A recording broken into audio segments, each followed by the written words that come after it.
Hi everyone, welcome to our April Take and Make video for Blackstone Teen Services. This month we're making Wildflower Suncatchers, which is an excuse to get outside and explore. Hopefully you'll find some uniquely beautiful flowers you would like to add to your suncatcher. Everyone's will be completely different, which is one of the things I love about this project, depending on what flowers you pick. So get outside, pick some flowers that you'd like to add, and let's get started.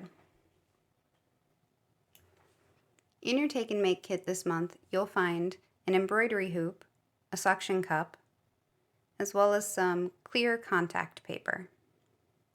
The embroidery hoop is 2 pieces of wood that are looped together, and they're going to make the frame for the sun catcher. You'll find there's a screw at the top which can be tightened or loosened to hold the wood together. In order to make a sun catcher, you're going to trace your hoop onto the contact paper with a marker or pen, and then you're going to catch that contact paper between the 2 hoops. That will hold it in place. Let's get started.